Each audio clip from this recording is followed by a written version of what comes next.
नमस्ते व्यूअर्स, स्वागत है आपका एक और नए पॉडकास्ट में। आपकी डिमांड थी कि प्रवीण जी के साथ और पॉडकास्ट किए जाएं, तो आपकी डिमांड को हमने पूरा किया और फिर से प्रवीण जी हमारे साथ आज हाजिर हैं। तो प्रवीण जी, हमने अपने पहले जो 2 पॉडकास्ट किए उसमें आपके इतने प्यारे-प्यारे अनुभव जो आपने शेयर किए थे, लोगों ने बहुत दिल से उनको प्यार दिया और वो चाहते हैं कि आपके साथ हम और भी पॉडकास्ट बनाएँ। तो लेकिन हम पॉडकास्ट को शुरू करें आपके अनुभवों की जो सीरीज़ है उससे पहले मैं 1-2 क्वेश्चन्स आपके साथ रखना चाहूँगी कि जो हमने पहले 2 पॉडकास्ट बनाए, उसमें व्यूअर्स की डिमांड थी कि आप पॉडकास्ट बना रहे हो, इससे हमें कोई बेनिफिट नहीं है। प्रवीण जी के पास कोई शक्ति है, कोई ऐसी जो ताकत है, दिव्य शक्ति जो भी है, उनसे हमें मदद नहीं मिल रही है। तो व्यूअर्स की बात भी सही है कि आज दुनिया में हर कोई परेशान है। हर किसी के घर में या तो रिलेशनशिप्स में प्रॉब्लम है या हेल्थ का इश्यू है या कुछ ना कुछ इश्यूज़ हैं हर किसी की लाइफ में। और जब उन्हें कोई ऐसा मिलता है जिसके पास कोई सॉल्यूशन है, तो हर कोई चाहता है कि हमारी मदद हो। तो ऐसे में कैसे आपकी मदद उन तक पहुँचाई जाए? वैसे मैंने भी बहुत से कमेंट पढ़े ना, तो उसमें मैंने देखा कि मतलब लोगों को परेशानी है हर किस्म की। राइट। अभी जस्ट अपन ने अभी ये 2 एपिसोड ही चालू किया है मैंने। उसमें एक एपिसोड में मैंने पहले जो उनको ट्रीटमेंट बताया, वो प्योर ट्रीटमेंट है जेनेटिक के लिए। जो जेनेटिक डिफेक्ट है ना, उसको वो ओमकार से ट्रीटमेंट होता है उसका। जो ओम की ध्वनि थी। ओम की ध्वनि है उससे।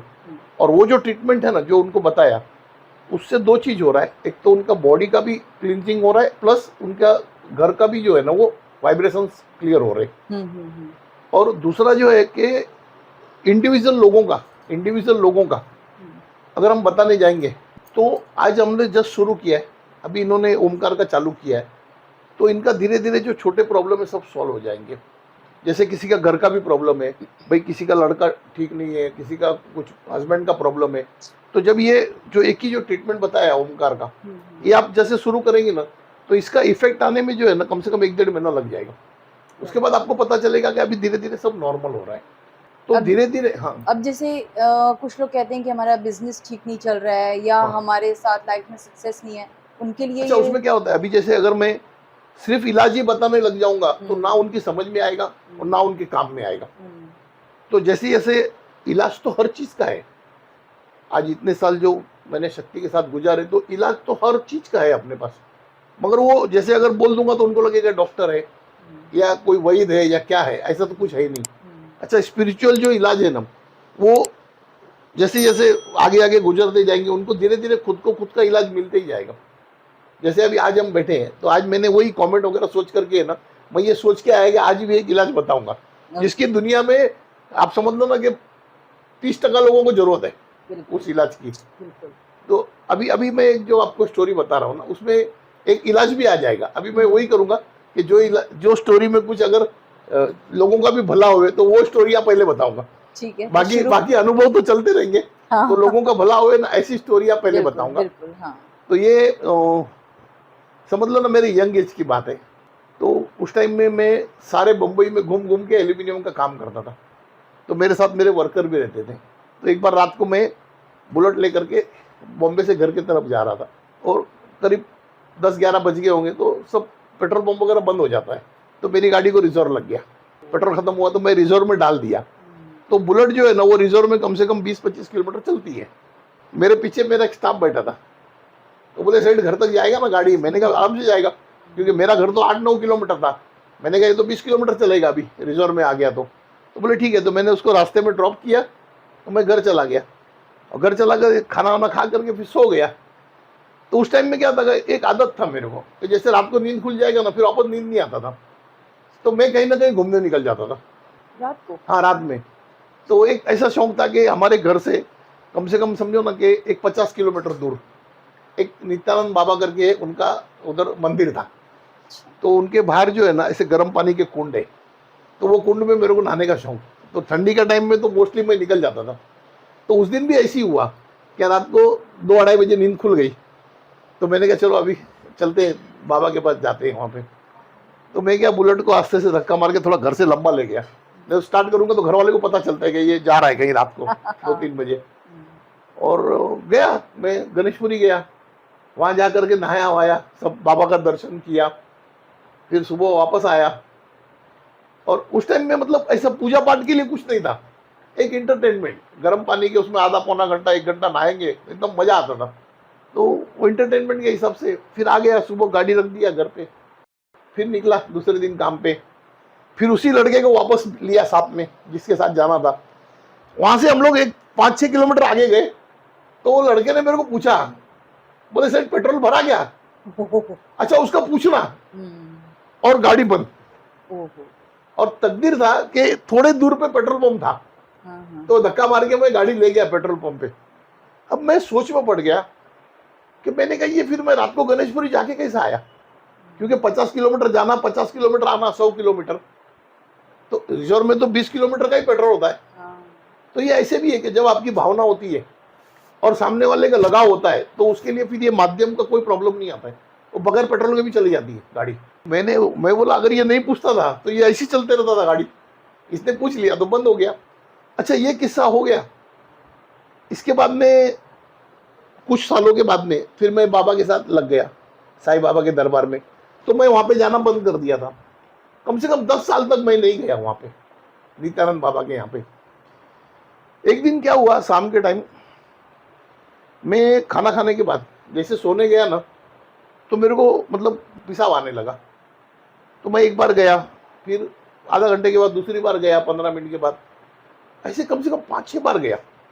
और ये सारा नीचे का दर्द करने लगा, पूरा पैरों में इतना दर्द कर रहा है ना। फिर मैंने एक कॉम्बीफ्लेम खाया, तो भी बंद नहीं हो रहा है। फिर 2 बार गया, रात को 1:30 बज गए, फिर एक कॉम्बीफ्लेम खाया, ये बंद ही नहीं हो रहा है दर्द, और नींद भी नहीं आ रही, क्योंकि थोड़ा सोऊंगा तो 15-20 मिनट के बाद फिर पेशाब जाना है, और सारे बदन में कमजोरी आ गई। तो मैं रात को करीब 2 बजे के आसपास एक बार बाथरूम में जाके आया, और आकर के ऐसा बेड में बैठा। अब मैंने कहा अभी सोऊंगा, फिर वापस जाने का है, और इतना दर्द कर रहा है, ऐसे ऐसे मैं दबा रहा था थोड़ा थोड़ा। तो मेरा नजर गया मेरे घर के अंदर रात को 2 बजे। मैंने कहा कौन खड़ा है ये? पैर दिखे मेरे को, पैर दिखे तो मैंने ऐसे नजर ऊपर किया, वो देखा तो लंगोट पहन के बाबा खड़े, नित्यानंद बाबा। अरे मैंने कहा बाबा आप? उन्होंने कुछ नहीं किया, ऐसे करके ऐसे मेरे सर पे हाथ रखा, जैसे हाथ टच किया तो दर्द बंद। मैंने कहा बाबा क्या हो गया था मेरे को? बोले तेरे को डायबिटीज हो गया था। अच्छा मेरे घर में मेरे मम्मी, मेरे डैडी, मेरे ब्रदर, सिस्टर, सबको डायबिटीज का प्रॉब्लम है, मगर वो दर्द बंद हो गया। मैं बोला बाबा अभी? बोले तेरे को जिंदगी में नहीं होगा डायबिटीज। मैंने कहा बाबा मेरे लिए क्या हुक्म? कुछ नहीं बोले, 9 नारियल छोड़ के जाना। मैंने कहा ठीक है बाबा। बस उतने में वो निकल गए। फिर और मेरा सारा दर्द बंद, मैं सो गया आराम से। और सुबह फिर उठा तो लकीली दूसरा दिन गुरुवार ही था, और वो बाबा का दिन होता है गुरुवार। मैंने कहा चलो आज कोई काम धंधा नहीं करना, पहला बाबा को नारियल दे के आएंगे उधर। तो चला गया वहाँ पे 9 नारियल बाबा को दिया। वो बाबा से मैंने पूछा बाबा ये क्या हो गया था ऐसा? बोला कुछ नहीं, डायबिटीज हुआ था, अब ठीक है, अब कुछ नहीं होगा। तब मैंने बाबा को बोला, मैंने कहा बाबा आपका और मेरी तो मोहब्बत है, मैं तो 10 साल से आया नहीं यहाँ पे, मगर जब मेरी जरूरत पड़ी तो आप आ गए सामने। मगर मेरे जैसे ऐसे बहुत से लोग हैं जिनको ये परेशानी है, तो उनके लिए कुछ बताइए। तब उन्होंने मेरे को बताया, बोले बेटा किसी को भी अगर डायबिटीज का परेशानी होए ना, तो उनको इतना ही बोलना कि जो भी खाना है सब मिला दो। जैसे आप खाना खाने बैठे तो दाल चावल रोटी भाजी जो भी है, रोटी तोड़ करके डाल दो, चावल मिला दो, भाजी मिला दो, सब। आपको मीठा खाना है स्वीट भी मिला दो, दही खाना है दही भी मिला दो, मगर उसको सबको एक कर दो। और आप जिस भगवान को मानते हो उसका नाम लेकर के मिला दो, जो शक्ति को आप मानते हो, जिसके ऊपर आपका भरोसा है, उसका नाम लेकर के मिला दो, और बस वो खा लो। आप नहीं मानेंगे, ये ट्रीटमेंट से आदमी का डायबिटीज एकदम नॉर्मल आ जाता है, बिल्कुल नॉर्मल। कोई गोली खाने की जरूरत नहीं है, कोई इंजेक्शन लेने की जरूरत नहीं है। मगर मेरा एक आदत है कि मैं जब शक्तियों से बात करता हूँ तो मैं और जानना चाहता हूँ। मैंने बाबा को पूछा, बोला बाबा ये मिक्स करने से क्या हो जाएगा? तब उन्होंने मेरे को समझाया, बोले परवीन हम जब खाना खाते हैं ना, तो हम ये सोचते हैं कि हमारा मुंह खा रहा है और पेट हजम कर रहा है, बस इतना ही हम जानते हैं। इंसान उतना ही जानता है भाई मैं मुंह से खा रहा हूँ और पेट हजम कर रहा है, मगर ऐसा नहीं है, ऐसा बिल्कुल नहीं है। खाना खाने में और हमारे डाइजेशन में हमारे आँख का, हमारे कान का, हमारे हाथ का, इस हर चीज का उसमें भागीदारी है खाने के अंदर। अच्छा जैसे अभी आप और हम बैठे हैं, अभी मैं आपसे इमली की बात करूं 5 मिनट, तो आपके मुंह में पानी आएगा, खट्टा खट्टा, हाँ पानी आएगा। अगर आपको इमली दिखा दूंगा तो ज्यादा आएगा। क्यों? जब हमारी आंख देखती है या अगर कान सुनता है तो वो ब्रेन को जाता है मैसेज। और हमारी बॉडी जो है ना इतना प्रिसीजन है ना कि ये आंख है ना वो पदार्थ का पीएच चेक कर लेती है, उसका जो पीएच डेंसिटी है ना वो चेक कर लेती है। अगर इमली है, अगर मैं आपको बगैर बोले अगर आपको खिला दूं आपके मुंह में छाले पड़ जाएंगे। अच्छा। क्योंकि वो हाईली एसिडिक है। उसी तरह हमारे रोटी का पीएच अलग है, हमारे चावल का पीएच अलग है, हमारे दाल का पीएच अलग है, हर किसी का अलग अलग पीएच है। तो आंख देखती है, वो ब्रेन को बताती है, ब्रेन वो हिसाब से लिक्विड छोड़ता है। ये जो लिक्विड आ रहा है ना मुंह में, मेन डाइजेशन यही करता है, ये डाइजेशन यही करता है। हमारा ये जो लिवर वगैरह ये तो खाली उसको मिक्स करता है ऐसे, डाइजेशन तो ये जो लिक्विड है ना इससे डाइजेशन होता है। तो आदमी पहले जूने जमाने में ना जब खाना खाने जाता था तो हाथ धोता था, हाथ के साथ पैर भी धोता था। पैर धोने का कारण क्या है कि पैर धोने से आपके विचार बंद होते हैं। आप अभी देखो, अभी आप कितने भी टेंशन में हो, आप जा करके थोड़ा हाथ पैर धो के आओ तो वो विचार कट हो जाएंगे। तो जब आप खाना खा रहे हो उस टाइम पे आपका ब्रेन फ्री चाहिए, तभी तो वो काम कर सकेगा बरोबर।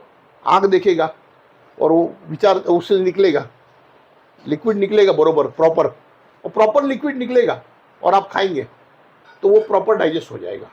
और वो टाइम होता कैसा है, अभी हमने एक रोटी भाजी खाया, फिर बाद में थोड़ा सा दाल पी लिया, फिर बाद में थोड़ा सा दूसरा खा लिया, कुछ फरसान खा लिया, सबका पीएच अलग अलग है। उतना फास्ट चलना चाहिए ना बॉडी। एक उम्र होने के बाद या टेंशन में होगा आदमी तो वो मैसेज जो कन्वर है वो कन्वर्जेशन जल्दी नहीं होता है, तो उसकी वजह से वो इनडाइजेशन हो जाता है। क्यों? आप खाते हो वो पेट में जाता है, उसके बाद लिक्विड आता है, और बहुत बार लिक्विड पहला चला जाता है बाद में खाना जाता है अंदर। तो ये जो मिसकॉन्सेप्ट होता है ना इसकी वजह से डाइजेशन प्रॉपर नहीं होता है। अगर डाइजेशन प्रॉपर नहीं हुआ तो वो प्रॉपर शुगर में कन्वर्ट नहीं होता है, वो ग्लूकोज प्रॉपर नहीं सेट होता है, उसकी वजह से डायबिटीज हो रहा है। जैसे हमारे हाथ भी है ना, ये जो हाथ है हमारे, ये हाथ में है ना, आप अभी जैसे अभी समझो आपके हाथ है, इसके ऊपर ये हाथ रखूंगा ना तो ये आपको गर्मी महसूस होगी। हाँ। ये गर्मी महसूस होगी क्यों?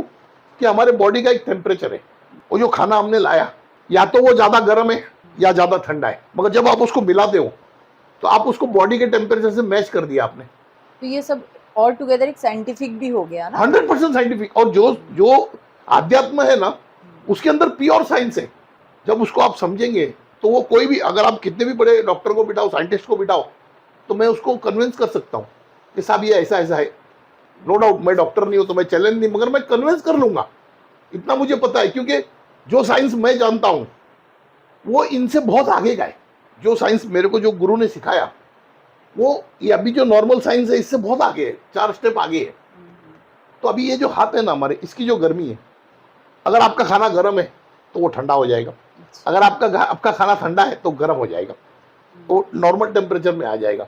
आजकल लोगों की ऐसी आदत है भाई गर्म खाऊं, तो गलत है।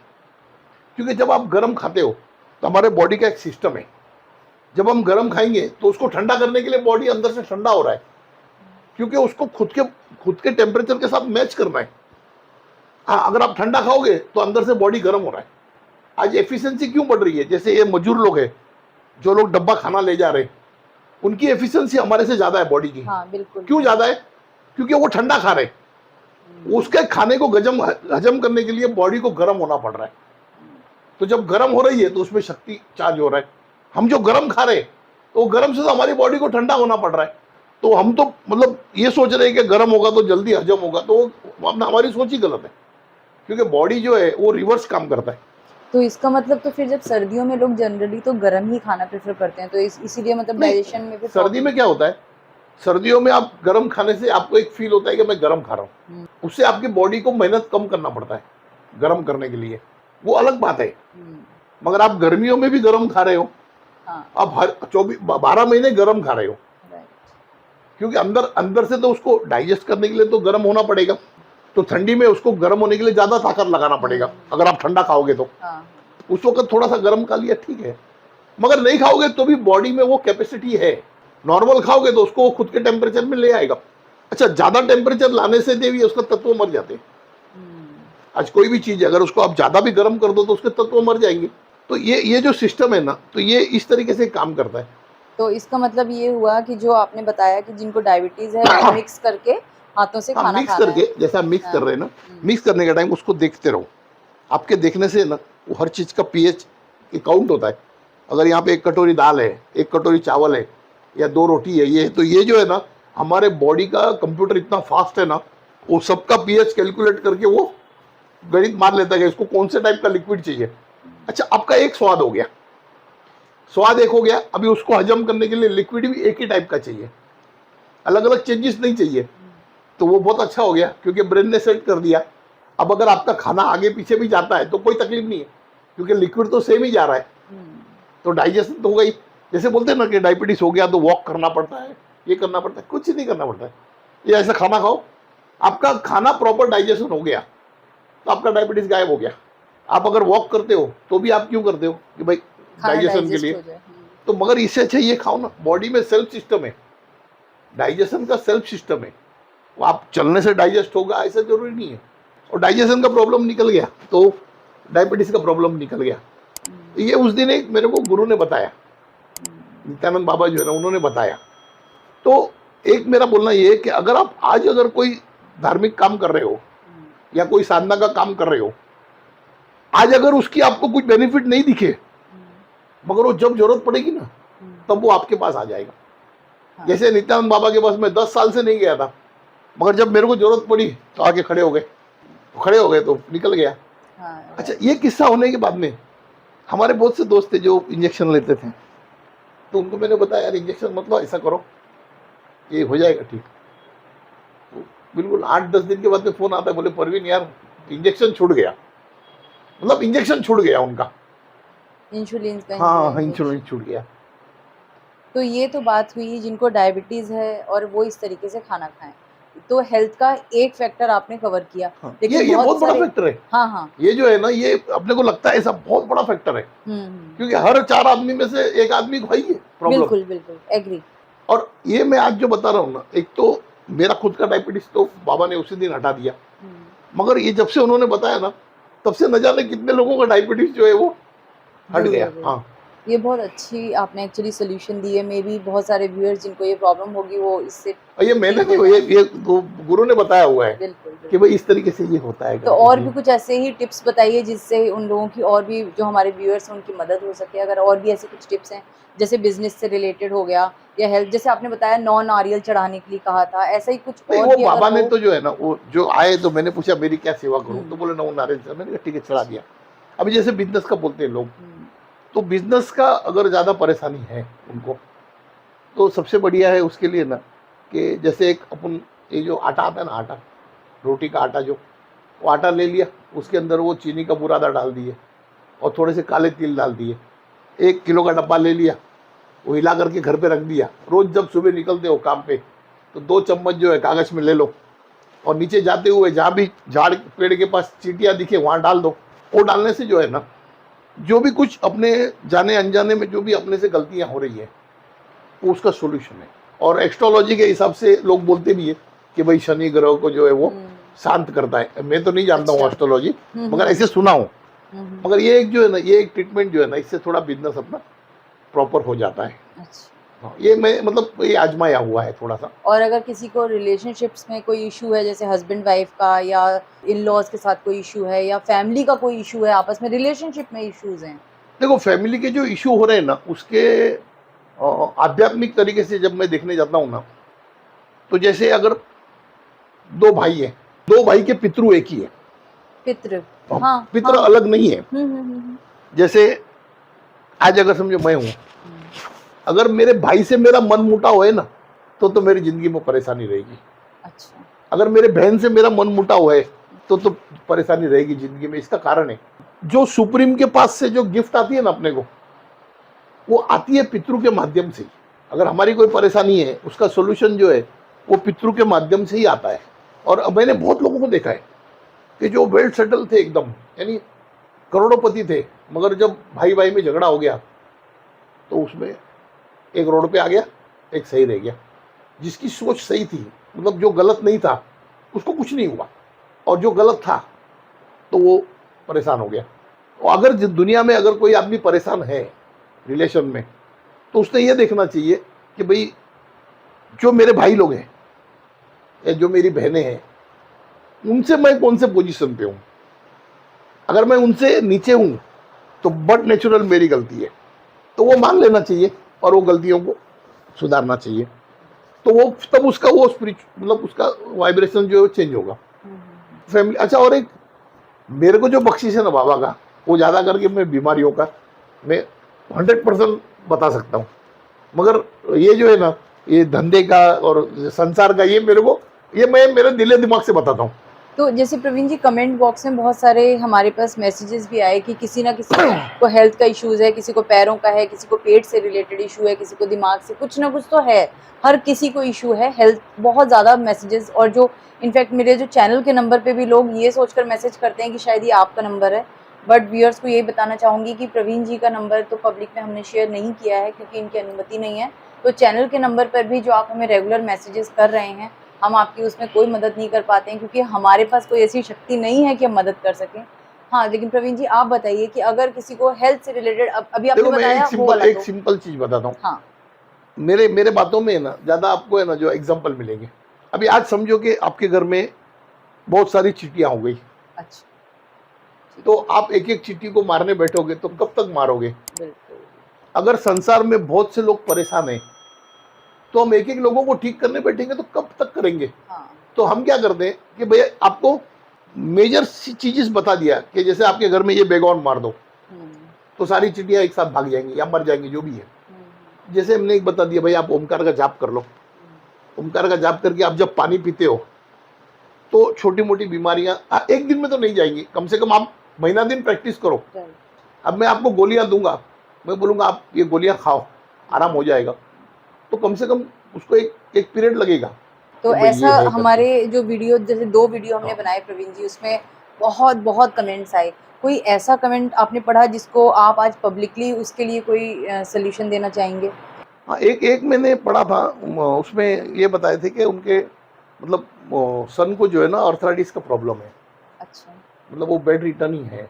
अच्छा। तो आर्थराइटिस में क्या वो मतलब चल फिर नहीं पाता है, ज़्यादा मूवमेंट नहीं कर पाता है।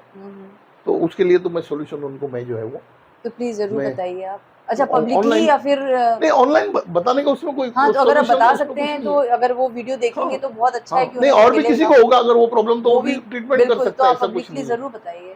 तो उनके लिए क्या, ये जो हमारे इमली आते हैं ना, इमली के बीज है ना, साथ ले लेने का, उसको अच्छी तरह से धो करके एक कागज में या कपड़े में बांध करके वो अपने खीसे में रख लो, अपने पॉकेट में रख लो। अच्छा, बस आपको रख लो, तो बाकी तो बाबा करेंगे। वो आर्थराइटिस का जो प्रॉब्लम है वो मतलब उससे वो कवर अप कर लेंगे खुद ही। बहुत बढ़िया। अच्छा प्रवीण जी, आपके साथ जो फर्स्ट पॉडकास्ट बनाया था उसमें आपने बताया था कि जब आपके साथ वो शक्ति जुड़ गई और फिर उन्होंने आपको बताया कि आप ये करिए या ये ना करिए, आप जहाँ भी जा रहे हैं तो उनको पहले से पता होता था। तो वहाँ आपने एक केस डिस्कस किया था कि वो तीतर, उनको पता था कि तीतर बनाया। और फिर आपने बताया था कि एक बार आप ड्रिंक करके आए थे, फिर उन्होंने बोला था कि चलो आप बाहर चलो। उसी दिन वो तीतर उसी दिन का उसी दिन हुआ। तो कुछ लोगों ने कमेंट में ये बोला कि ये ऐसी कैसी शक्ति है जो नॉनवेज भी खाने पर मना नहीं करती है या फिर ड्रिंक करने पर भी पाबंदी नहीं है। अभी मैं आपको है ना इसका मैं आपको बहुत अच्छा क्वेश्चन, मतलब ये जो क्वेश्चन आया ना, ये मतलब आपने कर लिया, बहुत अच्छा हो गया। जो लोगों की समझ है, शक्ति और धर्म, ये दोनों को जोड़ रहे हैं, दोनों एक नहीं है। ये दुनिया में शक्ति और धर्म एक नहीं है। शक्ति जो है ना वो लाइक इलेक्ट्रिसिटी है और धर्म जो है ना वो इंस्ट्रूमेंट है। जैसे अभी इलेक्ट्रिसिटी के साथ में अगर आपने फैन जोड़ दिया तो वो हवा देगा, वो एक धर्म हो गया। पंखे का धर्म क्या हो गया? हवा देने का। इलेक्ट्रिसिटी का धर्म नहीं हवा देने का। इलेक्ट्रिसिटी आप 500 वोल्ट का करंट बाजू में रखो, आपको हवा लगेगा ही नहीं। हाँ, राइट। जब उसको धर्म में कन्वर्ट किया तो वो हवा दे रहा है। अगर उसको दूसरे धर्म में कन्वर्ट किया, एसी बनाया, तो वो ठंडा हवा दे रहा है। उसको आपने तीसरे धर्म में कन्वर्ट किया, गीजर बनाया, तो वो गर्म पानी दे रहा है। बिल्कुल। आपने चौथे धर्म में फ्रिज बनाया तो वो आपकी सामान को ठंडा रख रहा है। उसको आपने 5वां धर्म में यूज किया कि भाई आपने उससे ऑटोमोबाइल बना लिया तो वो रन कर रहा है। तो धर्म जो है ना और शक्ति, ये दोनों का कोई लेना देना नहीं है। जैसे मेरे को याद है, मैं जो फर्स्ट एपिसोड में जब मैं बोल रहा था ना, तो एक जगह मैंने ये बोला था कि मेरे साथ इस्लामी शक्ति भी है और क्रिश्चियन का इशू भी है, तो आपने उस टाइम बोला कि शक्ति तो सब एक ही है। तो ये शक्तियां नहीं है, अच्छा, ये धर्म है। शक्ति एक ही है, इलेक्ट्रिसिटी। अगर लोगों के समझ का फर्क है, लोग क्या कर रहे, शक्ति को और धर्म को एक एक मान रहे। अच्छा, और अभी जो आपने बोला तीतर और शराब की बात, तो एक बात बताता हूं मैं।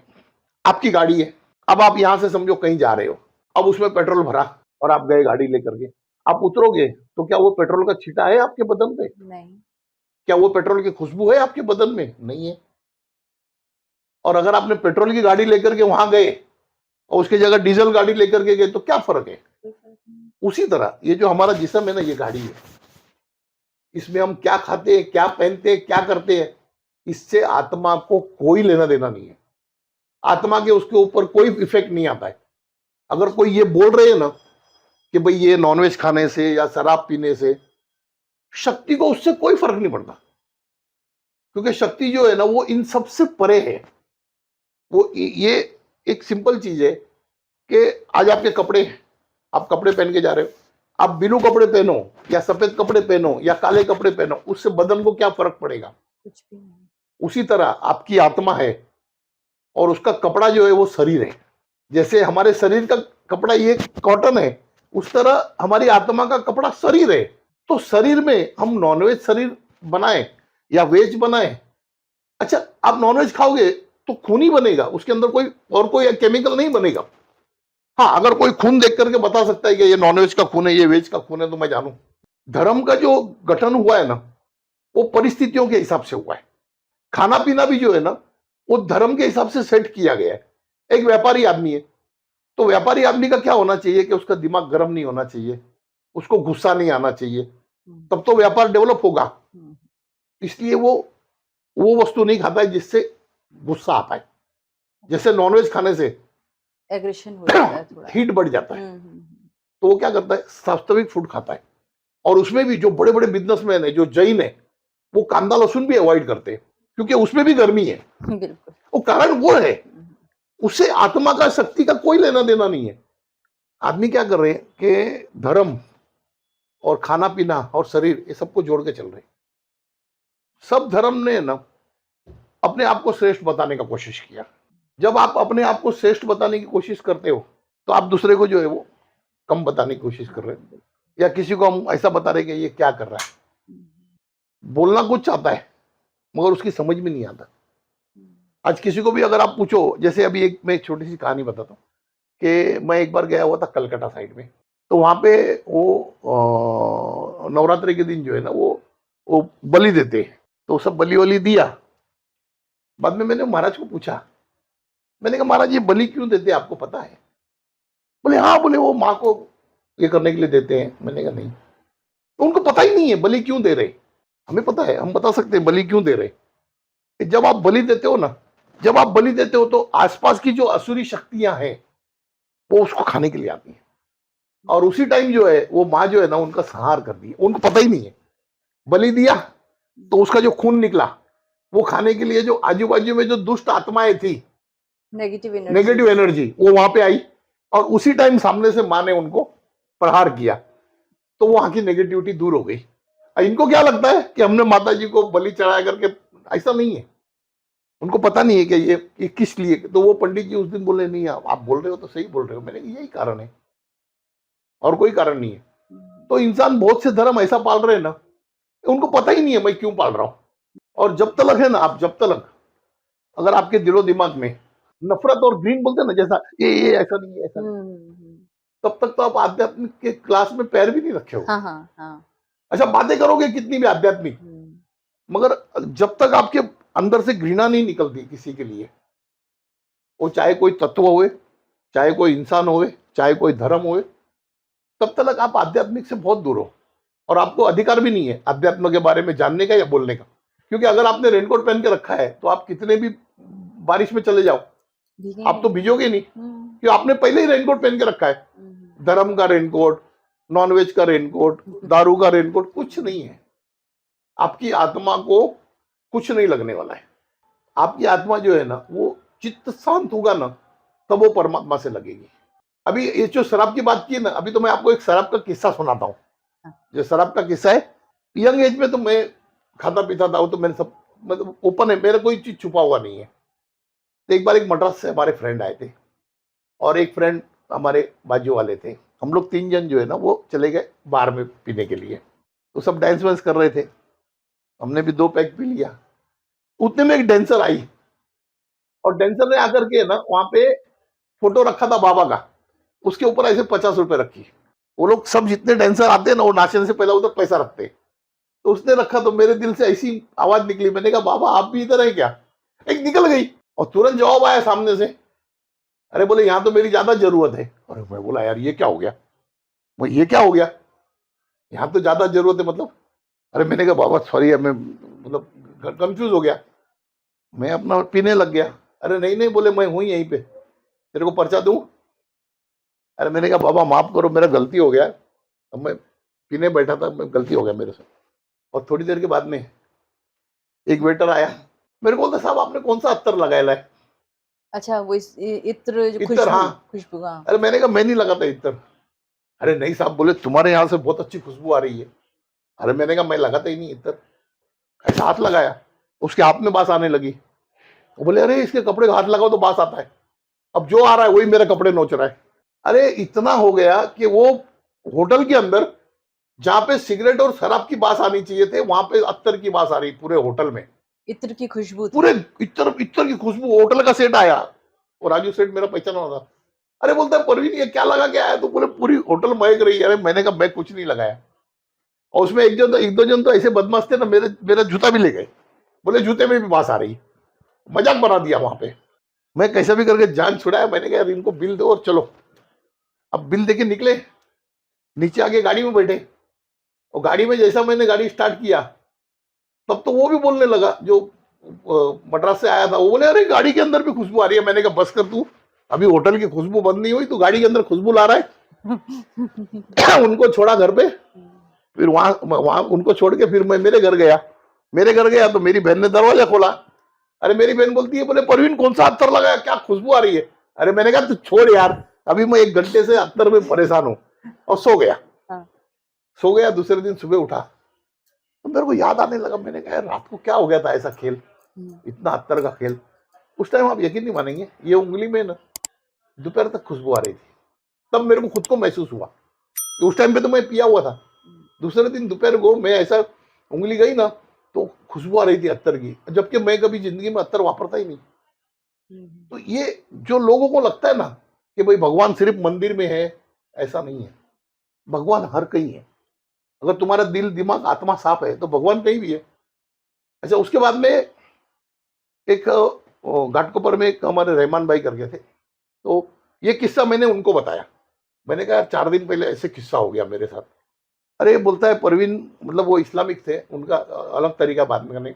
अरे बोले परवीन तेरे को कोई पाक रूह छू के चली गई तब ऐसा होता है। ये मतलब हमारे इसमें लिखा हुआ है भाई, अगर कोई पाक रूह है ना, आत्मा अगर तुमको छू के जाएगी तो इत्तर का खुशबू आता है। तो मतलब ये ऐसे होता है। अब अपन लोग जो बोल रहे हैं, अपन बोल रहे हैं शराब शराब गलत है। शराब अपनी जगह पे है, आपके आत्मा की खुशबू होनी चाहिए ना। अब तो वहां पे तो 100 आदमी शराब पी रहे थे और 100 आदमी सिगरेट पी रहे थे, मगर उनकी तो खुशबू गायब हो गई जब हमारी आत्मा की खुशबू जागी। अब वही बोल सकते हैं हम तो, भाई आत्मा की खुशबू जागी तो पूरे बदन से खुशबू आई, तो वो सब खुशबू बंद हो गई। तो उसी तरह आप ये मत देखो कौन क्या खा रहा है, कौन क्या पी रहा है, कौन क्या रह रहा है, नहीं, सब अपने अपने तरीके से। आप अपने आप को शुद्ध करो, आपका जो विचार है ना, विचार को शुद्ध करो। आज मैं बातें कितनी भी अच्छी अच्छी करूं, मगर मेरा जो विचार है, अगर विचार गलत है तो वो जानता है। बिल्कुल, ऊपर वाले से वो तो कुछ यही नहीं जानता है कि भाई इसके विचार साफ है ना। अभी एक दिन की बात है, जब मैं मंदिर पे बैठा था नवरात्रि के दिन, तो बाबा का आवाज आया, बोले परवीन मैं आ रहा हूं। तो मैंने कहा आप आ रहे हो बाबा, मेरे को पता कैसे चलेगा आ रहे हो? तो बोले मेरा पैर में दर्द हो रहा है, मेरे पैर दर्द कर रहे हैं। मैंने कहा ठीक है। उतने में एक आदमी आया 10 मिनट के बाद, किया हुआ था। अरे बोले काय सेठ, माझा पाय जाम दुखतो, काय करू? अब मैं तो समझ गया कि ये बाबा आए, मगर वो जो लोग थे आसपास उनको नहीं पता चलता ये बाबा आए। तो मैंने कहा चल तुला दाबून देतो। मैं उसको लेके गया, हमारे उधर नीचे कमरे बने हुए हैं ना, तो कमरे में सुलाया मैंने, चलो पैर दबा देता हूँ। सब गांव वाले परेशान, मेरे बीवी परेशान। बीवी बोले ये परवीन को क्या हो गया, वो बेवड़ा को लेके जाके सुला के उसका पैर दबा रहा है। मैंने कम से कम आधा पौना घंटा 1 घंटा पैर दबाया होगा उसका, और सो गया फर्स्ट क्लास। वो सो गया तो फिर मैंने भी बंद किया दबाने का। फिर थोड़ी देर के बाद उठा तो मैंने कहा खाना खाओगे, खाना भंडारा चलता ना नवरात्रि में। मैंने कहा खाना खाएंगे, बोले हाँ खाऊंगा खाऊंगा, और थोड़ा बहुत पिटला होगा तो अच्छा है। बोले तो जो पिटला बनाते ना, वो बेसन का बनाते ना, बेसन के आटे का भाजी बनाते, अच्छा उसको पिटला बोलते हैं हमारे यहाँ मराठी में। अच्छा। और सबके लिए खाना अलग बना हुआ था, मगर वो मेरी एक बहन आती है ना मानी हुई, उसको पिटला पसंद आता है, तो उधर का हमारे स्टाफ है ना, वो आएगी तो पिटला बनाते उसके लिए। तो मैंने ऐसे ही पूछा, मैंने कहा पिटला है क्या, बोले है। अरे मैंने कहा यार इधर तो खाना किसी के लिए पिटला नहीं बना हुआ है, और कोई मानता भी नहीं है, मगर बाबा का भी वो पसंदीदा आइटम था बेसन का पिटला। तो खाए उन्होंने, और खाए और फिर गए। जाने के टाइम क्या बोलते मेरे को, बोले कल फिर आऊंगा, मैं आ जाना। और वो हकीकत में दूसरे दिन फिर आए, फिर यही कार्यक्रम हुआ। पहले दिन क्या हो गया था, मैंने पैर वगैरह दबाया और मैं बाहर जाके बैठ गया था। उस दिन मैंने पैर वगैरह दबाया, और जैसे वो सोए ना, तो मैंने उनका पैर मतलब छू लिया। ऐसा नमस्कार किया मैं। और मैं जैसे ही नमस्कार किया ना, तो उन्होंने नींद में ही आवाज दिया अल्लाह मालिक। मैं समझ गया, बोला अब तो कोई डाउट नहीं है, क्योंकि ये आदमी जो है ये महाराष्ट्रियन है, ये हिंदू है, ये अल्लाह मालिक क्यों बोलेगा। तो हम लोग को ये लगता है कि ये कोई इंसान है, मगर वैसा नहीं, उसके अंदर रूह कोई भी आ सकती है। अगर ऊपर वाले को आना है तो किसी भी रूप में आ जाएगा आपके सामने। तो आप तो यही देख के चलो कि भाई हर आदमी जो बैठा है मेरे सामने वो वही है। अगर आपको आध्यात्म में जाना है, अगर नहीं जाना है तो फिर तो यहाँ पे बाबा बहुत पड़े और डॉक्टर भी बहुत पड़े, अपना इलाज कराते रहो। मगर अगर आध्यात्म में एंट्री लेना है तो आपका सोच बदलना पड़ेगा, आपके जो विचार है ना उसको थोड़ा बदलना पड़ेगा। और जिसको हम बोलते हैं ना कि कर्म, कर्म जो है ना, वो छोटे छोटे कर्म जो है ना वो भी हमको तकलीफ देते हैं। हाँ बिल्कुल। बहुत टाइम क्या होता है, हम भाजी खरीदने जाते हैं, हम उसको बोलते हैं ए क्या कैसा दिया है ऐसा। अब वो कौन सी आत्मा है, वो तुमसे कितनी बड़ी आत्मा है तुम नहीं जानते, उसको हर्ट होता है, और वो भी दोष लगता है आपको। बिल्कुल। आप भगवान का नाम किससे लेते हो, बड़े- जबान से। तो जबान को इतनी साफ रखो। आप जिंदगी में एक सोच लो कि सब धर्म का काम अलग अलग है, कोई धर्म किसी से श्रेष्ठ नहीं है, और कोई धर्म किसी से तुच्छ भी नहीं है। सबके अपने अभी अपने पंखे रूल का हैं। काम है, पंखे का काम है, वो पंखे का कर रहा है। एसी का काम एसी कर रहा है। अभी गीजर का काम गीजर कर रहा है, हीटर का काम हीटर कर रहा है। आपको कौन से टाइम पे किस चीज की जरूरत पड़ेगी वो पड़ने वाली है। मुझे लग रहा है कि जो भी व्यूअर आज देख रहे हैं, शायद उन्हें जरूर मदद मिले आपकी वीडियो आज से। उनको उनको तो मैं अभी क्या बोलता ज्ञान ही देने लगा, मैं स्टोरिया छोड़ के ज्ञान के पीछे लग गया। नहीं तो चलिए अब आपकी स्टोरियों का सिलसिला भी शुरू करते हैं, सुनाइए कुछ अच्छे अच्छे अनुभव। हमारे यहाँ पे एक पॉलिटिशियन था, ऐसे तो समझो गुंडा टाइप का ही था, यानी लोग उनसे डरते थे। हालांकि वो सबका अच्छा काम करता था, छोटे से छोटा गरीब का भी काम करता था, बड़े से बड़ा अमीर का भी काम करता था। अच्छा, उसका मेरा कोई मतलब कांटेक्ट भी बहुत कम था, एक दो बार ही मिले थे हम। मगर वो जब भी कहीं प्रोग्राम में मैं लंबा मेरे को देखे तो हंसे, पता नहीं एक लगाव हो गया होगा। उनका इंतकाल मतलब उनका डेथ हो गया बाद में। डेथ होने के बाद में अच्छा उनके साथ तो मेरा कोई रिश्ता था नहीं, मगर वो मेरे सपने में आवे और मेरे को बोले बोले परवीन तुम मेरे समाधि पे आ। उनकी समाधि बनाई थी। मैंने कहा यार ये इसका मेरा क्या लेना देना, मेरे को क्यों बुला रहे समाधि पे। ऐसे कम से कम 4-5 टाइम आया, मेरी समझ में नहीं आवे क्यों बुला रहा है। तो फिर एक हमारे मतलब साधु महाराज थे जो मेरे पास आते जाते रहते थे, तो वो एक दिन सुबह 5 बजे आ गए। हालांकि वो जब भी आते थे मेरे को फोन करके आते थे कि मैं कल आ रहा हूं करके, मगर उस दिन अचानक आ गए। तो मैंने उनको पूछा मेरे बाबा आप अचानक कैसे। तो कुछ नहीं, मेरे को ऐसा देखा। बोले क्या दिख रहा है तेरे को, ऐसे ही पूछा मेरे को। बोले क्या दिख रहा है।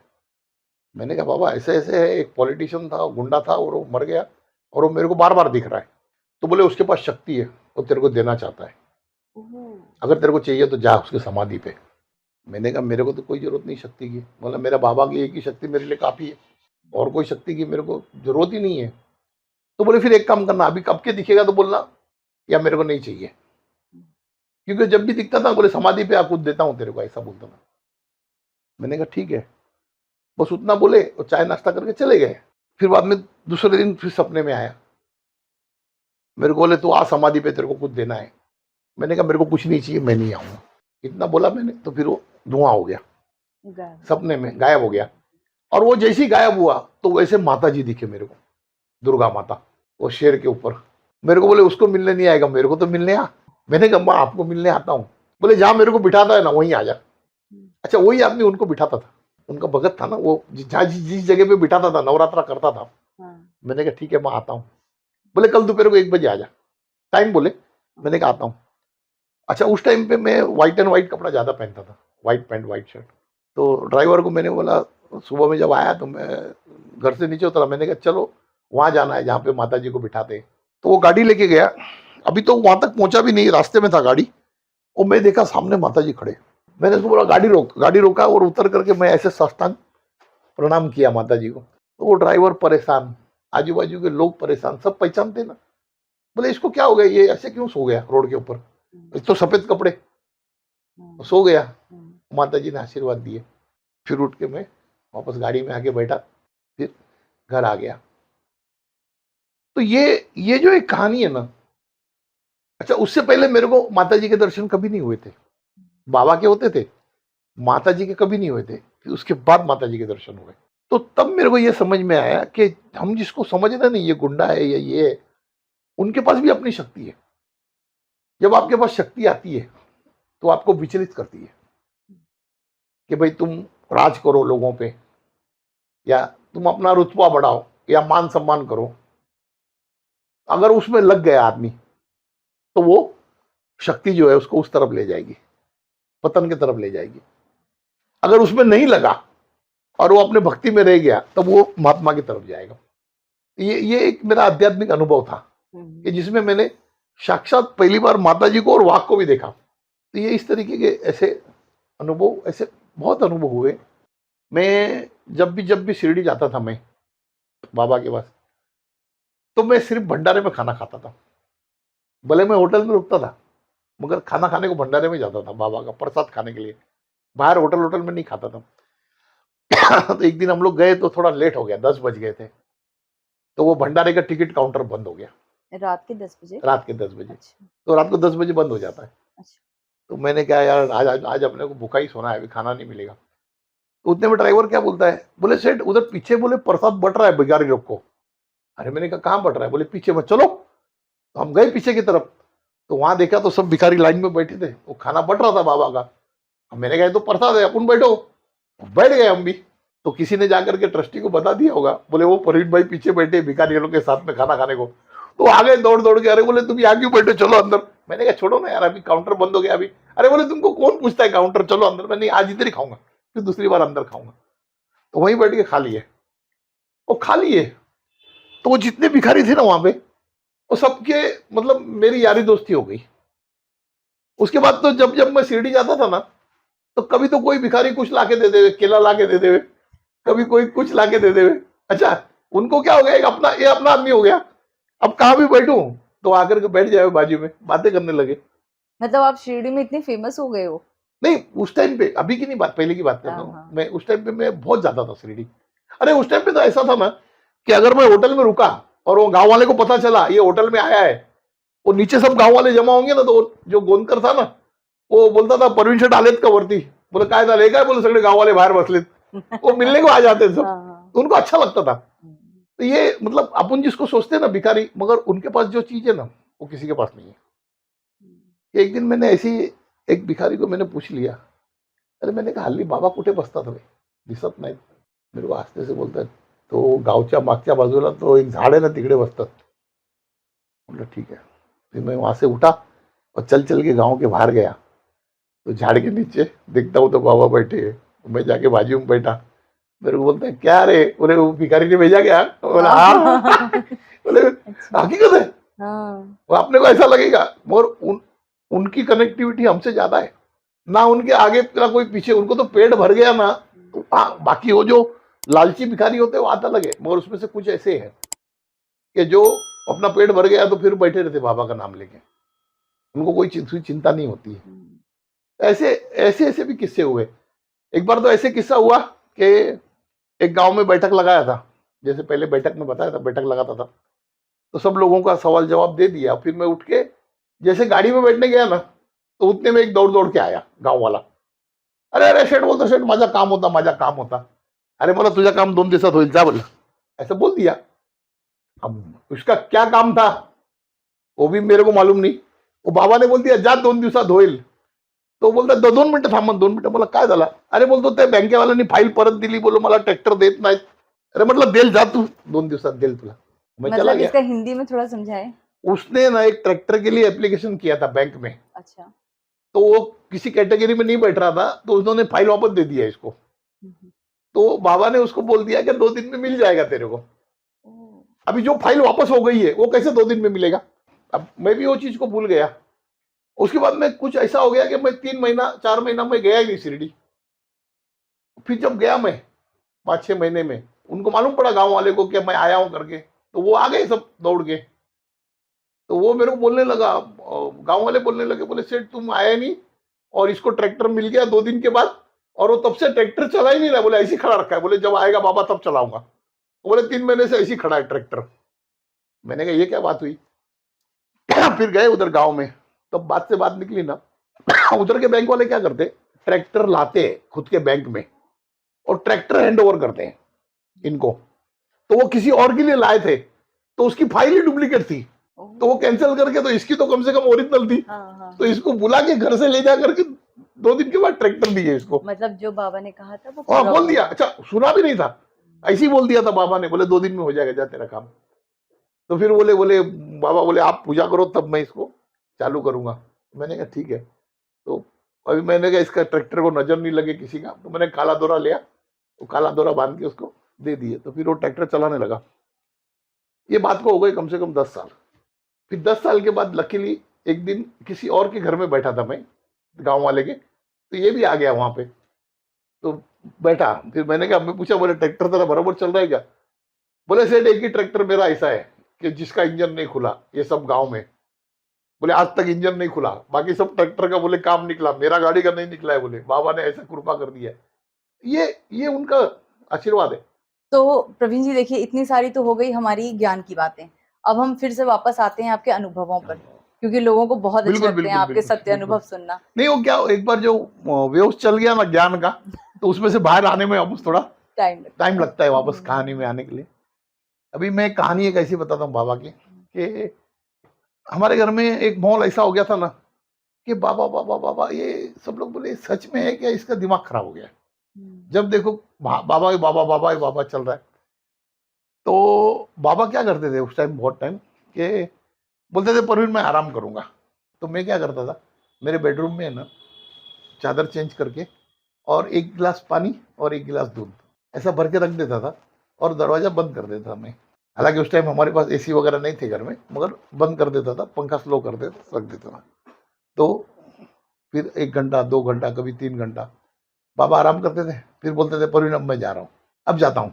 तो फिर खोल देता था मैं दरवाजा, और जब भी दरवाजा खोलता था ना तो अलग से अत्तर की खुशबू आती थी घर के अंदर, इत्र की खुशबू आती थी, और कमरा ठंडा लगता था जैसे एसी की तरह.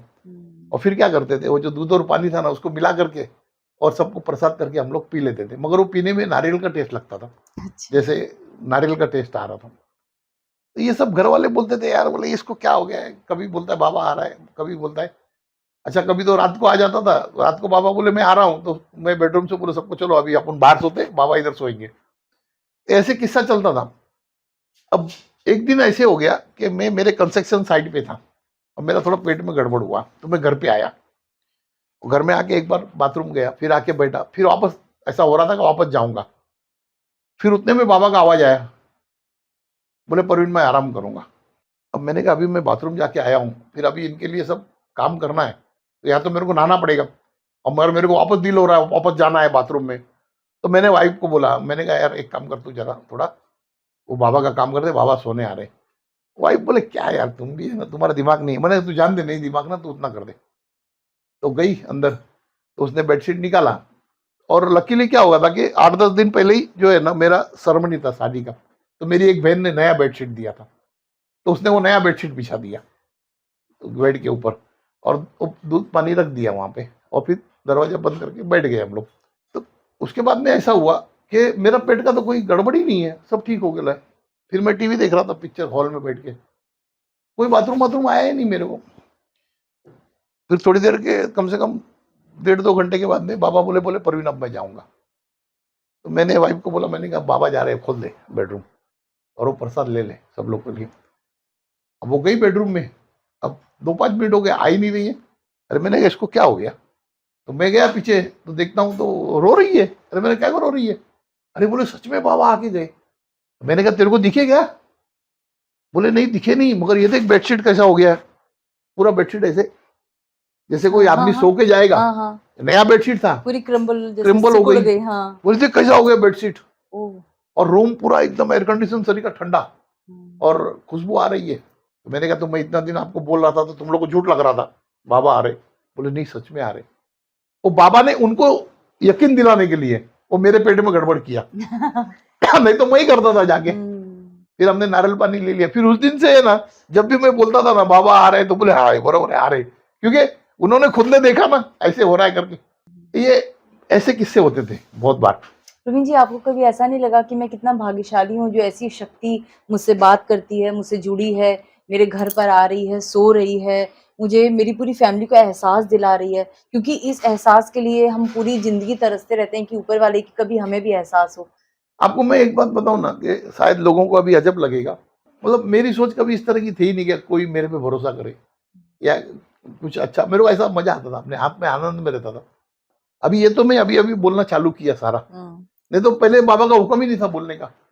एक दिन की बात है ऐसी कि एक गांव में मैं बैठा था, तो वहां पे लोग आते अपने अपने उनके सवाल मतलब कुछ ना कुछ सॉर्ट आउट करते हैं। तो एक लड़का आया, तो उसने क्या बोला, बोले बाबा बोले ये प्रेम क्या है, प्रेम प्रेम क्या है। मैंने कहा यार इसको प्रेम का क्या बताऊं मैं इसको यार, अभी मेरे को तो मेरी बुद्धि तो चलती नहीं है। बाबा ने बोला रुक जा मैं बताता हूँ। क्या बोले, मैं बताता हूँ। मैंने कहा ठीक है, और उन्होंने मेरा बॉडी का कंट्रोल ले लिया। अच्छा, मैं ही बोल रहा था और मैं ही सुन भी रहा था, ये बहुत बड़ी बात हो गई। अगर मैं बोल रहा हूं जो चीज मैं जानता ही नहीं हूं और वो मैं बोल रहा हूं, तो बाबा ने बॉडी का कंट्रोल ले लिया और उन्होंने बोलना चालू किया। वो एक प्रेम के ऊपर एक्सप्लेनेशन बाबा ने 3 घंटा दिए। अभी मैं 3 घंटा तो नहीं, मगर मैं आपको शॉर्ट शॉर्ट में समझाता हूं। बाबा ने शुरुआत किया कि प्रेम जो जागरूक होता है ना, वो सबसे पहला होता है माँ और बेटे का, यानी माँ और बच्चे का।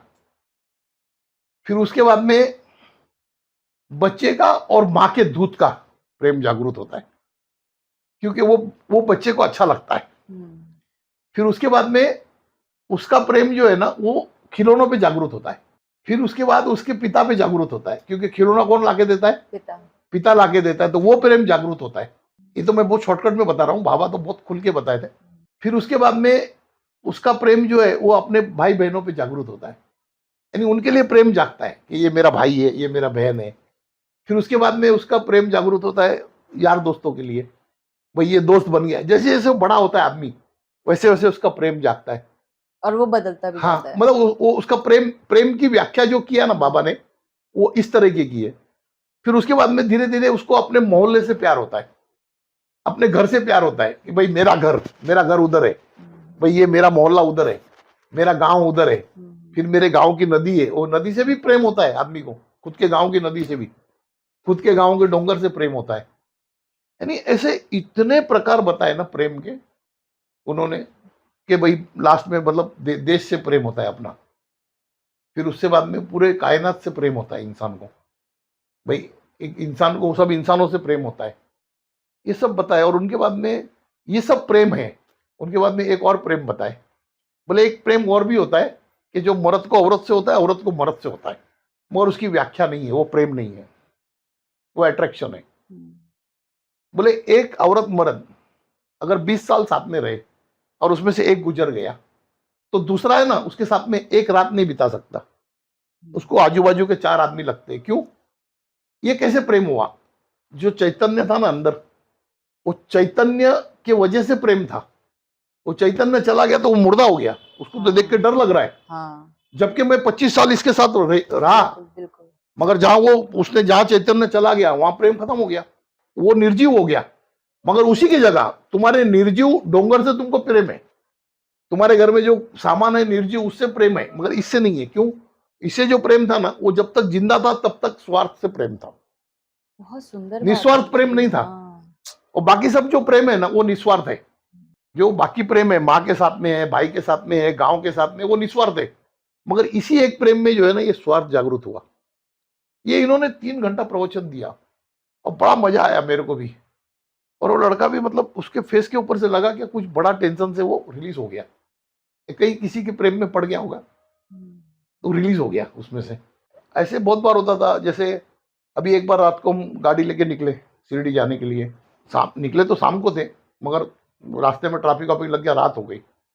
तो शिरडी पहुंचने से पहले ऐसे एक फाटा आता है, एक शिरडी की तरफ जाता है और एक जाता है वो कोल्पेवाड़ी की तरफ रास्ता में।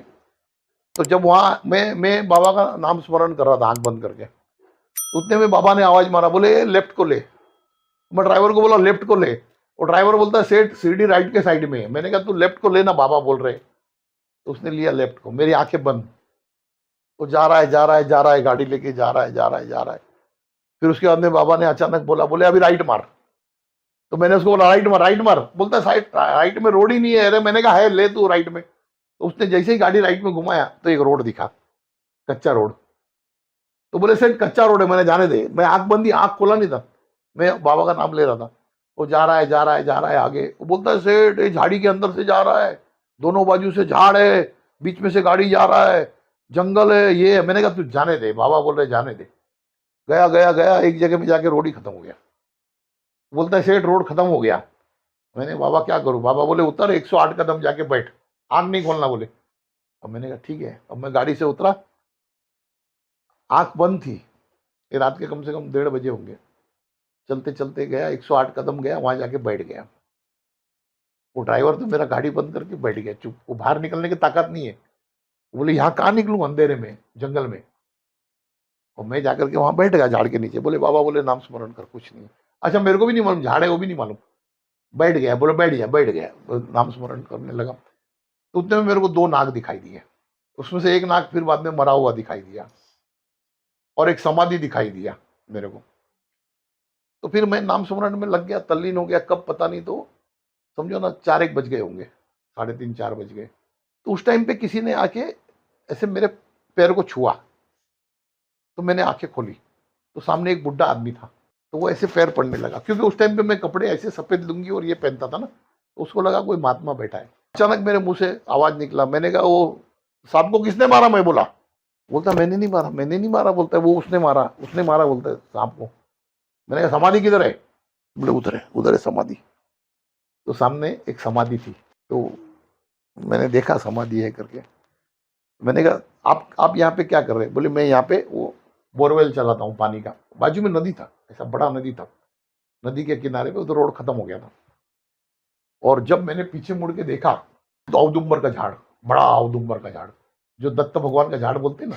अच्छा। हाँ, गुल्लर का झाड़ बोलते हैं। ओके। वो झाड़ था बड़ा, बड़ का झाड़, इसको बड़ का बड़ अलग, बड़ अलग। ये गुल्लर ऐसा, उसमें गोल गोल अंजीर आते, अच्छा, ऐसा ओके। लाल लाल हरे पीले ऐसे अंजीर आते। अच्छा, अच्छा। वो गुल्लर का झाड़ बोलते हैं उसको। और वो आध्यात्म में उसका बहुत महत्व है, ओ, क्योंकि जो दत्त भगवान थे ना, ये उनके नीचे ही साधना करते थे। और ऐसे मान्यता भी है कि अगर आसमान से अगर कभी परी उतरती है तो वो सिर्फ उसी झाड़ पे उतरती है, औदुंबर के झाड़ पे। आप मानते हैं कि परियां उतरती हाँ हाँ होंगी? बिल्कुल मानता हूँ। तो वो उसी झाड़ पे उतरती है। मैंने पीछे मुड़ के देखा तो मैंने कहा अरे यार ये झाड़, और उसको नीचे से 3 थड़, और फिर ऊपर जाकर के 9 फांदी, जो 9 नाथ का होता है, 9 फांदी। बड़ा झाड़ था जिसके नीचे बैठा था। वो बुड्ढा बोलता है मेरी जिंदगी में एक गाड़ी पहली बार यहाँ पे आया कोई, यहाँ तो कभी गाड़ी आया नहीं यहाँ तक। हाँ ट्रैक्टर वगैरह आते थे खेती का काम करने के लिए, मगर ऐसी कोई गाड़ी कार जीप वगैरह कभी नहीं आया। तो तुम कैसे आए? मैंने कहा आया, बाबा ने भेजा है मुझे। फिर उसने जाकर के अंदर से, उसकी झोपड़ी थी, झोपड़ी में से दूध वगैरह ला के दिया गरम गरम, हमने पिया। तो उसमें हो गया क्या, वो जब आया ना तो पहले वो गाड़ी को चक्कर लगाने लगा, तो अंदर जो मेरा ड्राइवर था ना, उसने देखा ये चक्कर लगा रहा है, तो वो ड्राइवर डर गया, बोले कौन है, क्योंकि एकदम सुबह नहीं हुई थी, थोड़ा अंधेरा था, तो मेरा ड्राइवर दरवाजा खोला ही नहीं। वो डर के मारे बोले ये कोई भूत है क्या, कौन है ये घूम रहा है ऐसा गाड़ी के आसपास। फिर वो जगह पे बैठा, मैंने बाबा को पूछा, मैंने बाबा क्या है ये, मैं बाबा को पूछा बाबा ये किसकी समाधि है, तो बोले रामदासी करके उनका नाम था, उनकी समाधि है। बोला यहाँ पे आया, बोले हाँ अभी तेरे को यहाँ पे थोड़ा साधना करना है। तो फिर मैं गुरुवार के दिन वहीं जाता था, उसी झाड़ के नीचे। आने के टाइम में रास्ता देखा, बाद में मैं आने का टाइम रास्ता देखा, मेरे को खुद को ऐसा लगा कि रात को गाड़ी आई कैसे, दोनों बाजू से ऐसे कांटों के झाड़ और उसके बीच में से गाड़ी जा रही है। वो ड्राइवर का भी डेयरिंग था कि वो गाड़ी रुकाया नहीं, वो लेके आया वहां तक, वो जगह तलक। ये ऐसे मतलब ऐसे ऐसी जगह पे ले जाते थे ना कि साधारण आदमी हो तो बोले यार मेरे को ये कुछ करना ही नहीं, ऐसे जाना ही नहीं कहीं पे। ये मतलब इस तरीके का ये सब साधना है। और वहीं पे उससे एक समझो ना, एक 2-3 किलोमीटर दूर है ना, एक गांव में एक आदमी ने मतलब साधना किया था वहां पे। वो ऐसे ऐसे जमीन के अंदर खड्डा बना करके है ना, वो 16 साल तक साधना किया था उसके अंदर। और वो साल में एक दिन बाहर निकलता था, सिर्फ वो शिवरात्रि के दिन, और बाद में नहीं निकलता था। फिर बाद में उनकी साधना खत्म हो गई, तो फिर उन्होंने वहां पे आश्रम बनाया। तो वो आश्रम में वो हम तो अभी भी रहते हैं वो। तो एक दिन किसी ने हमारे ड्राइवर ने बोला, बोले सेठ अपन वो झाड़ के नीचे जाते थे ना, बोले वहां पे, बहुत साल की बात है। बोला हाँ, बोले वहां पे वो जो बाबा अंदर था ना, वो गुफा के अंदर, अभी बाहर आ गया है। तो मैंने कहा चलो मिल के आते हैं। ऐसा एक ये रहता ना आदमी को, चलो मिलने जाते हैं। हम गए मिलने के लिए। तो ऐसे ऐसे ऐसे रूम है ना, ऐसे रूम में अंदर बैठते बाबा, और कांच लगाया हुआ है, और कोई आदमी उनके रूम के अंदर नहीं जा सकता। बड़े से बड़ा आदमी है ना, वो बाहर से देखता है कांच में से और दर्शन करता है। तो उस टाइम पे वो नहीं थे रूम में, वो कहीं अंदर साधना में बैठे थे। तो हम लोग भी भंडारा खा के निकले थे बाबा का शिरडी से। मैंने कहा चलो थोड़ी देर सो जाते, तो ऐसे झाड़ के नीचे सो गए। हम सोए और 15-20 मिनट नहीं हुआ तो उतने में वो बाबा जो है ना, वो आ गए बाहर, और सब पब्लिक परेशान, ये बाबा बाहर कैसे आ गए। हम लोग सोए थे ना, उधर हमारे पैर के पास आके खड़े हो गए। तो वो ड्राइवर ने उठाया, बोले सीट उठो, बोले वो बाबा आया। मैं आँख खोला ना, कम से कम 6 फुट का हाइट, अच्छा, और सब तगड़ा, और उसके ऊपर सर के ऊपर कम से कम 2 फुट का वो उसके जटा, तो मतलब कम से कम 7.5-8 फुट का दिख रहा था। तो मैं उठा और मैं पैर पड़ने गया, तो उन्होंने पैर पड़ने नहीं दिया, ऐसे मेरे को गले लगाया, खंधे लगा, अंदर ले गया, खंधे में हाथ डाल के अंदर ले गया। सब पब्लिक परेशान, बोलता यार बड़े बड़े पॉलिटिशियन आते, वो बाबा कभी किसी को आने नहीं देता अंदर, तो ये इनको कैसे ले गया, अंदर ले गया। ये अंदर ले जाके बिठाए तो उनका ऐसा हवन था, अंदर हवन चल रहा था। तो फिर उसके जो कोई शिष्य थे उनको बोले थोड़ा चाय बनाने के लिए। उतने में वहां पे एक फोटो पड़ा हुआ था एक बाबा का। तो मेरा ड्राइवर जो था ना, वो चुप बैठने वाले में से नहीं देता है। तो वो उसको पूछता है बाबा जी को, बोले बाबा जी सबको आप कांच लगा के रखा है, सबको 10 फुट लंबा बाहर खड़ा करते, बोले हमारे सेट को अंदर कैसा लाए। बोले तेरे सेट को तू नहीं जानता। अरे मैं बोला बाबा मैं खुद को भी नहीं जानता, वो नहीं जानता छोड़ो, मैं खुद भी नहीं जानता खुद को, मेरे को आप लाए कैसे अंदर। तब उन्होंने बताया, बोले बेटा जो तेरे पास है ना वो साधारण नहीं है। मैंने कहा क्या है मेरे पास, मेरे को ही नहीं पता क्या है। बोलते तुम कहीं भी देख सकता है ना, मैंने कहा हाँ। बोले वो साधारण नहीं है। वो बोले कितने हजारों साल तपस्या करने के बाद भी ये शक्ति नहीं मिलता है कि तुम कहीं भी देख सकते हो। मैंने कहा बाबा आपको कैसे पता कि मैं कहीं भी देख सकता हूँ। तो बोले इतनी साधना मेरी भी है कि मेरे को पता चल गया। और वहां पे जो एक फोटो रखे थे ना, तो हमारे ड्राइवर ने पूछा, बोले ये फोटो किसका है। इसने कहा, बाबा जी ने कहा कि ये मेरे गुरु के गुरु का फोटो है, जिन्होंने 165 साल की उम्र में जल समाधि लिया था। तो वो ड्राइवर कुछ बोलने वाला था, उतने में मैं उसका पैर को हाथ लगाया। अचानक मेरा हाथ गया, मैंने बोल मत कुछ, चुप बैठ गया। जब हम लोग बाहर आए बाद में, तो वो ड्राइवर मेरे को बोलता सेठ, बोले वो फोटो तो अपना इधर आता है ना आदमी, उसका फोटो है। मैंने कहा बोलने का क्या जरूरत है, बोलने का क्या जरूरत है, अध्यात्म में हर चीज बोला नहीं जाता। तो जिनका उन्होंने वहां पे फोटो रखा था ना, वो बाबा मेरे को मिलने आते हैं हर बार। अच्छा, तो ये बोलता है, बोले ये बाबा तो अच्छा, उन्होंने उनके गुरु का गुरु है, 165 साल पहले समाधि लिया, तो मुझे मिलने कैसे आते। हाँ, मेरे मन में भी ये आज प्रश्न था। बोलने जाएंगे, हाँ, तो कोई मानेगा नहीं। और मैंने उसको ड्राइवर को ये भी बोला, मैंने कहा कभी तू है ना वो आएंगे ना उनको बोलना नहीं ये बात, क्या ये बात तुझे पता चली करके। बोले क्यों? मैंने कहा चुप रहने का सब चीज में, हो सकता है ये बोल देंगे तो फिर आएगा ही नहीं मेरे को मिलने को। वो आते होंगे तो कुछ तो होगा तब तो आ रहे। ये बहुत से मतलब कसमकस ऐसे है ना इसके अंदर कि जो पूरा तो कोई समझ ही नहीं पाता है, ना अपन भी समझ पाते। अभी उनसे पता चला कि कहीं का दिखना जो है वो बहुत बड़ी शक्ति है, हमको तो पता ही नहीं था। दिव्य दृष्टि हमको तो ऐसे लगा कि भाई दिख रहा है। हाँ। अभी किसी को पता ही नहीं अपने। आज अगर समझो मेरे जेब में हीरा पड़ा है, अब मेरे को पता ही नहीं, मैं तो चमक रहा करके रखा हूं। अब आपने देखा तो आपने बताया कि भाई ये तो हीरा है, तब तो पता चला अच्छा हीरा है क्या। मेरे को लगा कुछ ऐसी मिल गया पत्थर अच्छा। तो ये उन्होंने जब बताया तो बोले ये साधारण शक्ति नहीं है, आप देख पा रहे हो कहीं का। जैसे उधर झाड़ के नीचे बैठता हूँ तो सारे घर देख लेता हूँ, सारे लोगों को देख लेता हूँ, हाँ कहीं कहीं देख लेता हूँ। अरे एक बार का तो किस्सा ऐसा है ना कि अभी मैं बताऊंगा तो वो मेरा पार्टनर भी सोचेगा क्या बता रहा है। एक हमारा पार्टनर था ना, वो यूएस गया था। नहीं पार्टनर क्या, मेरे भाई जैसा ही था, वो हर चीज मेरे से डिस्कस करता है कभी भी। तो फर्स्ट टाइम यूएस गया, उधर जाने के बाद में वहां से मेरे को फोन किया, बोले यार परवीन यहाँ पे आ गया मगर साला यहाँ पे कुछ समझ में नहीं आ रहा है, क्या करूं। तो मैंने उसको बोला एक काम कर, तेरे सामने जो पीला कोट वाला बैठा है ना उसको पकड़ के रख, तो तेरे को सब रास्ता मिल जाएगा। वो भी सोच में पड़ा, यार मेरे सामने पीला कोट वाला बैठा है, ये उसको कैसे मालूम, तो ये तो मुंबई में बैठा है और मैं तो यूएस में बैठा हूं। तो ये इतनी बात हो गई हमारी।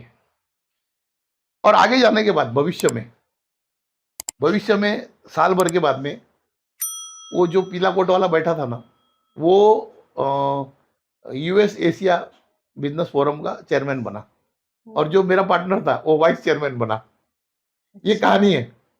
अच्छा उसके बाद में कम से कम 2-3 साल के बाद में एक दिन वो इंडिया आया था बॉम्बे में, और एक जगह मैं पार्टनर को मिलने गया तो वो वहां खड़ा था साथ में। तो मैंने उसको पूछा, मैंने कहा ये वही है ना पीला कोट वाला? हाथ जोड़ा, बोले तू कोट बताता है बरोबर है, शकल मैंने कहा तो मैं देखा हूं ना। यानी आप सोचो कि आत्मा की रेंज कितनी है। अब मुंबई से बैठ करके अगर वो एक फ्रिक्शन ऑफ मिनट में वो यूएस जाकर के वापस आ सकती है, ये अनुभव लिए अभी अभी अपन ने अनुभव लिए। किसी को पागल लगे सच लगे पता नहीं, मगर आज भी अगर वो मेरे पार्टनर को कोई पूछेगा कि भाई तेरे को पीला कोट वाला बोला, आज इसने बोला था पीला कोट वाला दिखा। अच्छा जब वापस आया तो वहां पे मैंने कहा ये वही है ना जो पीला कोट पहना था? बोले हाँ ये वही है। तो ये जो शक्ति है ना, ये पता नहीं कैसे मिल गया, ये बाबा का कृपा है। एक मतलब उनका कृपा हो गया, और उनके कृपा से बढ़कर कुछ नहीं है। आज अगर आपको प्रधानमंत्री कुछ देना चाहे तो कहां रुकावट आने वाली है। जैसे अभी इतने भगवान है अपने, हर धर्म में भगवान है, सब चीज है, मगर उनको ये पता नहीं चल रहा है कि हर स्टेज में भगवान बदली होता है, ये इनको नहीं पता है। जैसे अभी एक सिंपल बात बताता हूं, जैसे हमारे देश में आज प्रधानमंत्री मोदी है, इसके पहला मनमोहन सिंह थे। वो उस टाइम पे हमारा कोई भी काम 1 मिनट में करा सकते थे, आज नहीं करा सकते। क्यों? आज प्रधानमंत्री दूसरा है।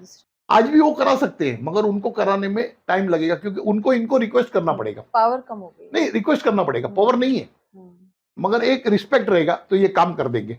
उसी तरह हर युग में भगवान बदलता है, ये नहीं जान रहे लोग। हर युग में भगवान बदले हैं, तो अभी के जो भगवान है वो तुरंत कर सकते हैं, जो पहले के भगवान है वो भी कर सकते हैं, मगर वो रिक्वेस्ट करके करेंगे। जैसे आज मनमोहन सिंह है, अगर मैं उनके पास जाऊंगा, मैंने कहूंगा साहब ये थोड़ा एक काम है मेरा और होना जरूरी है ये लोगों के भलाई के लिए, तो बोलेगा ठीक है। वो रिक्वेस्ट लेटर लिखेगा मोदी साहब को कि साहब इनका ये काम जरा कर दो आप, ये बहुत जरूरी है। तो वो करेंगे भी, नहीं भी करेंगे, और करेंगे भी तो तुरंत करेंगे, बाद में करेंगे पता नहीं। हाँ। मगर उसी की जगह अगर समझो मेरा डायरेक्ट कनेक्टिविटी है मोदी साहब से, मैं बोलूंगा साहब ये काम है, तो बोलेगा ओके, उनकी समझ में आ गया। यही भगवानों के साथ भी है, ये भी यही चीज है ना, सेम भगवानों के साथ है। क्योंकि जब कृपा प्राप्त होती है ना किसी को, तो वो अनलिमिटेड टाइम के लिए नहीं है। जैसे हमारे इसमें बोलते हैं ना हिंदू धर्म में, जैसे 7 चिरंजीवी है, हाँ, हाँ। जिनके ऊपर जब तक वो है तब तक, जब तक ये दुनिया है तब तक उन पे कृपा है। हाँ। जैसे हनुमान जी है, ये अच्छा जो है उनके ऊपर कृपा है। तो हनुमान जी जो है वो आप समझ लो कि वो परमानेंट भगवान है, क्योंकि उनके ऊपर वो कृपा है चिरंजीवी का। दूसरे जो भगवान है उनकी एक वक्त था तब वो भगवान तब उनका पावर था ज्यादा। और जैसे जैसे चेंज होते गया वैसे वैसे वो पावर चेंज होते गया। क्योंकि ये जो बात है ना, ये आप खुद अनुभव लो, ऐसे मैं बोल रहा हूं करके नहीं, आप खुद अनुभव लो कि जैसे अगर समझो कभी आप कहीं जाते हो तो पता चला मैं 10 बार जाता हूं तो भी मेरे को इफेक्ट नहीं आ रहा है, और कई जगह पे ऐसा होता है कि आप एक ही बार जाते हो तो इफेक्ट आ जाता है। हाँ। तो ये वो है कि वो प्रेजेंट है, पास्ट प्रेजेंट जो है ना, ये डिफरेंस है, पास्ट और प्रेजेंट, ये इसका ये बहुत फर्क है। जैसा अभी जुना जमाने के जो लोग थे, वो लोग जो खाना हजम कर लेते थे वो आज हम नहीं कर पाते, क्योंकि हमारे बॉडी में वो ताकत नहीं है। बिल्कुल। वो जुना जमाने के लोग जो थे वो हजारों साल जीते थे, फिर उसके बाद के लोग थोड़ा कम जीने लगे, फिर उसके बाद कम जीने लगे, फिर कम जीने लगे, युग के हिसाब से आयु युग कम के हिसाब होती से गई। आयु कम होती गई। एक और चीज है ना कि जो थोड़ा आपको अटपटा लगेगा कि ये मतलब क्या बोल रहा है करके, जो हम लोग खाना खा रहे हैं ना वो हमारा नहीं है। हमारा नहीं है मतलब? नहीं है, हम जो खा रहे हैं इंसान लोग, वो हमारा खाना है ही नहीं। अच्छा। वो खाना जो है ना वो ऊपर वाले ने हमारे लिए नहीं बनाया है। जैसे अभी चिड़िया है, वो दाना चुनती है, उसको पकाना पड़ता है, चिड़िया को नहीं पकाना पड़ता है। मगर क्या आप एक मुट्ठी कच्चा अनाज खा सकते हो? नहीं। आपका पेट डाइजेस्ट नहीं कर पाएगा। तो वो दाना किसके लिए बना है? वो चिड़िया के लिए बना है। और ये जो भाजीपाला है, बरोबर है, ये गाय बकरी का भैंस के लिए है, जो ये जो बकरी वकरी चलती है इनके लिए। ये लोग बगैर पकाए खा लेते, हम खा सकते नहीं? खा सकते, हमको डाइजेस्ट नहीं होगा। मांस मटन जो है, मच्छी, ये शेर वाघ चीता इनके लिए है, जो ये यूं ही खा लेते हैं, उनको पकाने नहीं जाते। हमको क्यों पकाना पड़ रहा है? इसका रीजन है कि हमारा नहीं, हमारा डाइजेस्टिंग सिस्टम को मैच करने के लिए उसको हम पकाते हैं, मतलब वो हमारा फूड नहीं है। हमारा फूड क्या है? हमारा फूड है फल फ्रूट, जिसको हमको पकाना नहीं पड़ता। फल फ्रूट है वो आप तुरंत तोड़ के खा सकते हो, जो आप तोड़ के धो के खा सकते हो ना वो आपका है। अगर उसके अलावा आप जो खाते हो वो आपका नहीं है, मगर आपके शरीर को उसका आदत पड़ गया है, एडिक्ट हो गए हम एडिक्ट हो गए, हमारा लीवर उसके एडिक्ट हो गया है। एक आदमी को अगर तंदुरुस्त रहना है, अगर उसने 2 बार खाना खाया तो 2 बार फ्रूट खाना चाहिए। आपके खाने के साथ में अगर आपके पास अगर आप फ्रूट नहीं खाते हो तो वो अनहेल्दी फूड हो जाएगा। अब आज कोई समझो हॉस्पिटल में बीमार है तो हम उसके लिए भजिया पकौड़ा क्यों नहीं ले जाते? हाँ, फ्रूट्स लेके हाँ, क्यों ले जाते हैं? इसका कारण क्या है? हाँ, बात में दम है। अगर भजिया पकौड़ा क्यों नहीं ले जाते, या समझो पिज्जा वगैरह बर्गर वगैरह क्यों नहीं ले जाते हॉस्पिटल में? हम फल फ्रूट ले जाते हैं, क्यों? कि वो उसका प्योर फूड है। जैसे एक सिंपल एग्जांपल है, आज समझो मेरे पास पेट्रोल गाड़ी है, अब ये शहर में पेट्रोल नहीं है और मैं इंजीनियर हूं, तो मैं उसको डीजल पे चला सकता हूं। कैसे? मैं डीजल ले लूंगा, इक्वल थिनर ले लूंगा, ये जो कलर मारते हैं ना, इसका जो थिनर आता है, थिनर ले लूंगा, दोनों को मिक्स करके डालूंगा, तो उसका जो पीएच लेवल है उसका जो वो मैच कर जाएगा, तो गाड़ी चल जाएगा। हमने वही किया है। जो हमको चावल नहीं खाना चाहिए तो उसको हमने उबाल दिया, और उबाल के जो है उसको हमारे बॉडी के साथ मैच कर दिया और हमने खा लिया। और अगर किसी का हमने खा लिया है तो उसका ऋण तो चुकाना ही पड़ेगा। हाँ, बहुत बहुत इम्पोर्टेंट। तो उसका ऋण चुकाना पड़ेगा। हमने सबका ही खा लिया, हमने किसी का नहीं छोड़ा। हमने शेर चीता का भी खा लिया, मांस मटन, हमने चावल भी खा लिया, गेहूं भी खा लिया, भाजीपाला भी खा लिया, और खाली नहीं खाया, सबसे कम खाया तो फ्रूट खाया, जबकि फ्रूट सबसे ज्यादा जरूरी है हमारे लिए ही था। आप अगर बचपन से, अगर आपके बेटे को बचपन से जो है आप एक डाल दो, क्या भाई तेरे को सुबह शाम 2 बार 2 फ्रूट खाना है, आप देखना ना, आप बुढ़े होने तक कभी वो बीमार होगा ही नहीं। कि बीमार होगा कैसे? क्योंकि उसको उसका खुद का फूड मिल रहा है। आज उसको उसका खुद का फूड मिल रहा है तो बीमार नहीं होगा। अभी ये जो चीज है, ये इसके तरफ लोगों का ध्यान ही नहीं जा रहा है। आपकी बात में बहुत दम है प्रवीण जी। आपने एक्चुअली, हम लोगों ने कभी इस पॉइंट ऑफ व्यू से कभी सोचा ही नहीं था। नहीं सोचा ही नहीं है। इसका कारण है ना कि जो एक झुंड चल रहा है, वो झुंड जहां जा रहा है वहीं जा रहे हैं बस। बिल्कुल, हाँ। और रुक करके आप सोचोगे कब? जब आप वो झुंड से बाहर निकलोगे, हाँ। जब आप संसार से थोड़ा हटोगे और सोचोगे कि भाई फल, अच्छा मैं एक बाबा को मिला था, अभी भी है, वो जिंदा है, फलारी बाबा करके। उनकी उम्र 105 साल थी। मगर वो ऐसे चल के मेरे सामने गए ना, मेरे को लगा यार ये क्या है, यानी मेरे को चलने में तकलीफ हो रही है, और ये 105 साल का आदमी इतना फुर्तीला और इतना ब्राइट, इतना गोरा ना, फलारी बाबा। अरे ऐसे उनका बदन आप देखो तो काया आपको लगे क्या है, उन्होंने खाली फल फ्रूट ही खाया। अगर हमने भी खाली फल फ्रूट खाया हो तो हम भी ऐसे ही होते। पूरे उनके स्किन से पूरा ऐसा चमक आ रहा है। प्रवीण जी, आपसे बातों का सिलसिला कभी खत्म नहीं होगा। नहीं, खत्म नहीं हो पाएगा क्योंकि जितना बात करेंगे ना उतना कम होगा। और लेकिन यही है कि समय की भी एक सीमा है। बिल्कुल, व्यूअर्स के लिए हम एक बहुत लंबा अगर वीडियो देंगे तो शायद वो बहुत लोग ना भी देखें। तो आज के लिए इस वीडियो को हम यहीं विराम देते हैं। लेकिन प्रवीण जी, इस वादे के साथ जाइए कि फिर जल्दी आइए। बिल्कुल, जब मैं आऊंगा दिल्ली ना तो मैं आपको फोन जरूर करूंगा। जब आऊंगा दिल्ली तो फोन जरूर करूंगा। आप चिंता नहीं करो, बहुत कुछ अभी पिटारे में पड़ा हुआ है सुना जो धीरे धीरे निकलेगा। और क्या होता है अचानक से ना, जो एक ये फ्लो है, जैसा अभी देखो मैं आपको स्टोरी सुनाने गया मगर फिर ज्ञान पे आ गया फ्लो। वो फ्लो उस तरफ डाइवर्ट हो गया। लेकिन वो भी शायद कहीं ना कहीं बहुत ज्यादा जरूरत है। तो व्यूअर्स, आपने देखा प्रवीण जी ने कहा कि वो आएंगे तो फिर जरूर आपके लिए एक नया पॉडकास्ट तैयार होगा, और ये सिलसिला फिर यूं ही जारी रखेंगे जब प्रवीण जी फिर कभी आएंगे। जरूर आऊंगा, जरूर दूंगा। और अभी जितना दे रहा हूं ना उसको आप यूज करना शुरू करो। हाँ, आप ये सोचो कि इसका बेनिफिट आपको कभी ना कभी मिलना है। कोई किया हुआ कार्य व्यर्थ नहीं जाता है। आपने जो किया है ना तो उसका बेनिफिट आपको मिलेगा ही। जैसा मैंने नित्यानंद बाबा का कहानी बोला ना, 10 साल तो मैं भूल गया था मगर फिर भी मेरे को बेनिफिट मिला उसका।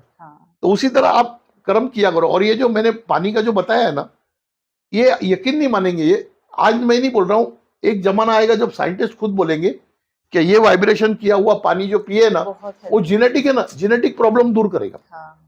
यानी वो हमारे लिए नहीं कर रहे, हमारे बच्चों के बच्चे के लिए कर रहे। चलो मैं अभी दूसरी बार आऊंगा तो आपको जरूर फोन करूंगा। बिल्कुल। तो व्यूअर्स, आज का वीडियो यहीं पे समाप्त करते हैं। फिर मिलेंगे अगले वीडियो में प्रवीण जी के साथ। फिर से कोई और चर्चाएं करेंगे, उनके अनुभव सुनेंगे। और आप अपना साथ और प्यार यूं ही बनाए रखिए। तो अगले बार के लिए धन्यवाद। नमस्ते। ओम साई राम। ओम साई।